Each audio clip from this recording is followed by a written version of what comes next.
Hello and welcome back to The Learning Curve, the series where you get to watch me stumble my way through scale modeling. Stick around if you want to see how you too can achieve weathering effects like this.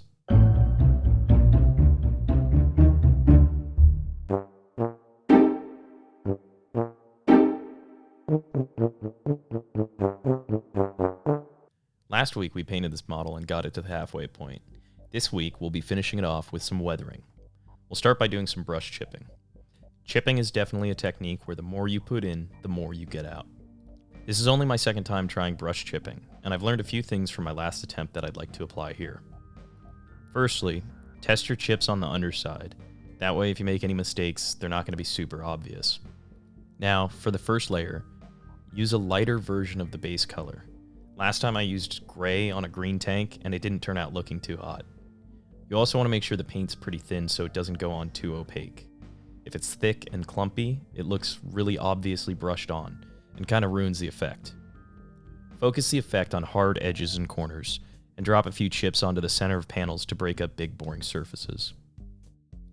I'm doing a mixture of little chips and long lines to try to create variation.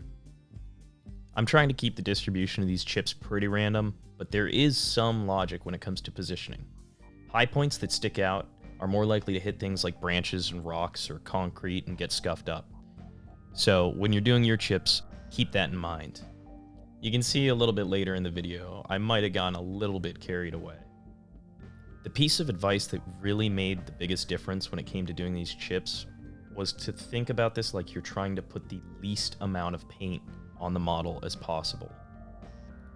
I try to unload most of the paint from the brush before I go in for the chips. You can see here on this bow flap that I tried to vary the size and the distribution of the chips, but I kept them going in generally the same direction and generally around the edges. I also use this area to experiment a little bit with doing long scratches instead of just doing small little paint flecks. In last week's video, I asked for a cheaper alternative to Tamiya X20A acrylic thinner. Viewer Lab recommended I tried using isopropyl alcohol. Well, I found the safety data sheet for X20A, and it turns out it's made up of 55% water and 45% various alcohols. So I decided to give isopropyl alcohol a shot. I was worried about it being too harsh and potentially eating through these base layers of paint, but it turned out to work perfectly fine. It definitely seems to thin the paint down more than regular thinner, and the paint dries exceptionally fast. I think those properties actually helped when it came to doing these chips, but I will say, major downside, the paint dries extremely quickly on your palette. After testing it here, I found myself using IPA as a thinner throughout the entire weathering process. Thanks again for the suggestion, Lab. And if you have a suggestion, tip, or trick, make sure to leave a comment below. Right here, I'm looking through the camera, trying to make sure everything's framed, and yeah, messed up a little bit. I tried to wipe most of the paint off, but couldn't, and I didn't want to risk ruining the base coat, so I just left it and we'll come back to it later. I found when you make mistakes like this that aren't super time sensitive, it's always better to clear your head, take a breath, and just come back and fix it later. Remember, you're just painting a scale model. It's not the end of the world if you make a mistake, and it's paint and plastic. You can always come back and fix it. With that noted, I make another mistake. So this time I really do try to clean it off just with some water and a Q-tip. And I get most of it off, but it's still there. At this point, I'm just thinking to myself, I'm going to try to cover this. I'm going to darken it, make it a little bit less obvious. And hopefully by the weathering stage, I'll have most of this stuff covered up. This kind of mistake would have been really discouraging to me in the past, but at this point, I know that the only way to get better at anything is by making mistakes. And here's the lab all chipped up. I think I might have gone a little bit overkill, had a little bit too much fun with it in some places, but I definitely learned a lot, and hopefully next time the effect will look even better. Now that chipping's all done, we're going to give the model a gloss coat to get it ready for decals and enamel washes. The gloss coat helps decals to go on smooth, and it helps enamel washes to flow. I've been using Quickshine multi-surface floor finish, and it's been working great. It's an acrylic-based floor polish It's cheap, you can find it at Walmart, and it sprays on easy. It's really thin, so I spray it around 10 psi, sometimes lower, and I make sure to get a nice, heavy, even coat. And this is what it looks like. Now that the gloss coat's done, we can move on to the... Oh, we forgot to chip the tools. Run it back. Hit the edges of the tools with some metallic silver, fill in the centers with a black or a gray. Last week, Ken recommended that we paint the tools when they're off the model. Definitely should have taken that advice. Would have made this step a little bit easier. And then when I realized the black was too dark, I'm going to wipe some of it off with a little bit of water on a Q-tip. Now, where were we? With the gloss coat and the chips done, we can move on to the decals. This time, I'm trying something new. After soaking the decals in water, I apply some Microset onto the surface of the model. This product is supposed to help decals go onto the model easier. It smells a lot like distilled white vinegar, which is what I was using before, so I don't know if Microset's really the key. It might have other stuff in it too, but honestly I think it's probably just water and vinegar. That's not to say it doesn't work. It works great, but just use vinegar if you want a cheaper option. Now, once the decal's down, you take Microsol and paint it over the top. Microsol smells very chemically, and it's a solvent that's supposed to, I think, soften the decal up and make it conform to the surface of the model better. Now, I have no idea what's in Microsol, so I recommend just buying it. If you know what it is, leave a comment. I've also noticed that these Trumpeter decals are much thinner than the Tamiya ones that I'm used to. They're more delicate, but they also seem to go down a lot easier.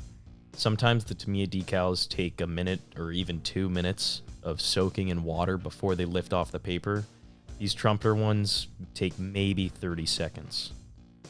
The decals being thin also means they're easier to tear, so you have to be careful, especially after you use the Microsol. It softens them up a lot, so you gotta be careful. Once I get all the decals down, I go over it with another gloss coat of that floor finish to make sure that they're protected and so that they blend in with the surface of the rest of the model. Then I add a couple chips to the decals just like we did earlier to tie them in with everything else, and we're ready to move on. If you haven't noticed yet, there's no windows on the Lav. I really wanted to try to get a polarized look, and I tested a bunch of different paint combinations, and I just couldn't get it to work, so I'm just going to go with transparent blue like the painting guide recommends. With the windows drying, I'll move on to the wash. This time I'm using a brown wash instead of a dark, almost black wash. I think it fits the green a lot better. These enamel washes are totally game-changing. I love them. You just load your brush up and tap it on any little crevice or crack or recess on the model, and it just flows right in. It really helps to accentuate those panel lines and the hinges and all the little rivets. If you remember from last episode, the way I did this wood was multiple different colored layers of acrylic. So this wash is going to help bring that out, help increase the contrast between those layers.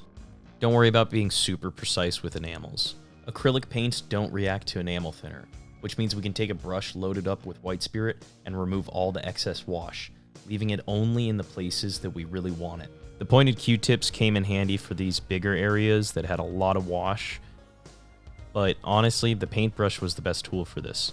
Just keep it wet with enamel thinner and make sure it's clean. Wipe it off on a paper towel. After I do the brown wash, I go back in and use a really dark brown on all the black painted areas, and this is the result.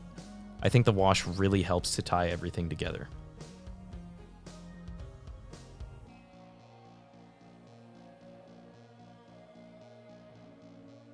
With the decals and the wash done, it's time to get rid of that glossy shine.